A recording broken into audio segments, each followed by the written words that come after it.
రోజు చేసుకునే ఉప్మా తిని బోర్ కొడుతుందా? ఒక్కసారి ఈ ఉప్మాని ఈ విధంగా ట్రై చేయండి, సూపర్గా ఉంటుంది. సో నేను కూడా యూట్యూబ్లో చూసి ట్రై చేశాను. టేస్ట్ అయితే వేరే లెవెల్. ఓకే, మీకు నచ్చితే లైక్ చేసి సబ్స్క్రైబ్ చేయండి. నేను ప్రాసెస్ చెప్తున్నాను.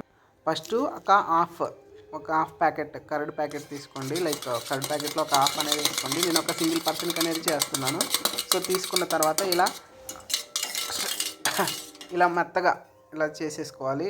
మనం లైక్ మజ్జిగ చారు అలా చేసుకునేటప్పుడు ఎలా అయితే వాడతామో సేమ్ అలాగే.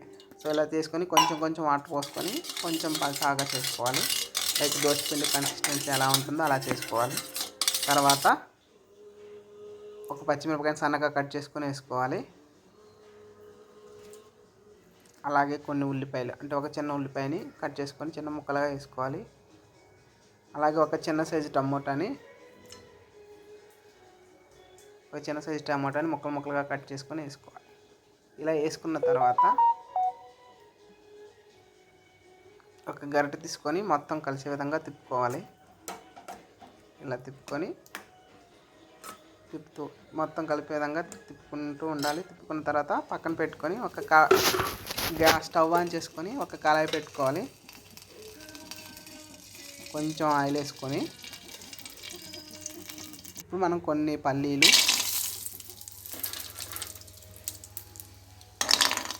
అలాగే జీడిపప్పు ఉంటే యాడ్ చేసుకోండి, లేదంటే స్కిప్ చేసేసేయండి, పర్లేదు. టేస్ట్ బాగా వస్తుంది.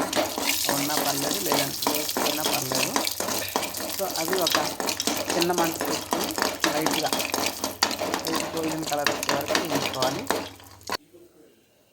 ఇలా వేయించుకున్న వాటిని ఒక ప్లేట్లోకి తీసుకోండి. సేమ్ మళ్ళీ అదే కళాయి పెట్టుకొని కొంచెం ఆయిల్ యాడ్ చేసుకోవాలి. ఇప్పుడు పోపు దినుసులు యాడ్ చేసుకోవాలి. పోపు దినుసులు కూడా లైట్గా ఫ్రై అయ్యేటట్టు ఉంచుకోవాలి. సన్న మంట పైన చేసుకోవాలి ఈ ప్రాసెస్ మొత్తం, లేదంటే అవుతాయి. ఈ పోపు దినుసులు అయిపోయిన తర్వాత ముందుగానే మనం కలిపి పెట్టుకున్న పెరుగుని అందులో యాడ్ చేసుకోవాలి.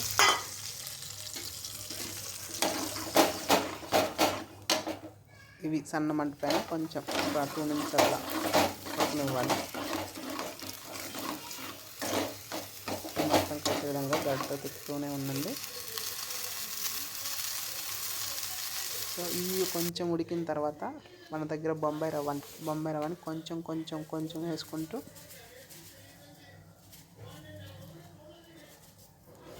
గరిటె పెట్టి తిప్పుతూనే ఉండాలి. కంటిన్యూగా తిప్పుతూనే ఉండాలి, లేదంటే అది ఉండలు కట్టేస్తుంది.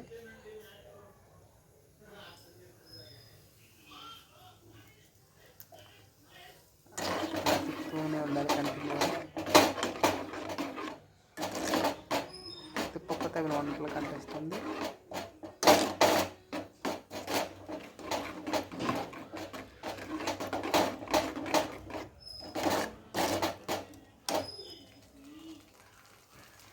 సన్న మంట, కొంచెం మంటనే లో ఫ్లేమ్లో నుంచి హై ఫ్లేమ్లోకి ఉంచుకొని ఒక 5 మినిట్స్ అనేది ఉడికించాలి.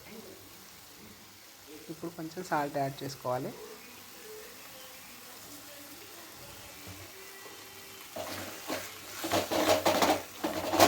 టేస్ట్ అయితే వేరే లెవెల్ ఉంటుంది. మీరు కూడా ఒకసారి ట్రై చేయండి. ఉప్పుగా టేస్ట్ వేరే లెవెల్ ఉంటుంది. అసలు ఇది ఉప్మా లాగే ఉండదు, టేస్ట్ అయితే వేరే లెవెల్ ఉంటుంది. చూడండి, ఇది కొంచెం కలర్ కావడం కోసం కొంచెం పచ్చిమిర్చి యాడ్ చేశాను. చూస్తుంటేనే తినాలనిపిస్తుంది. సూపర్ ఉంటుంది, వేరే లెవెల్. ఇప్పుడు మనం పక్కన ఉంచుకున్న జీడిపప్పు పల్లీని యాడ్ చేసుకోవాలి.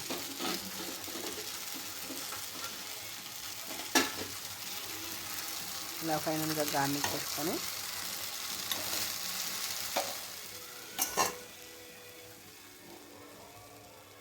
అంతే, వేడి వేడి ఉప్మా రెడీ. చూడండి,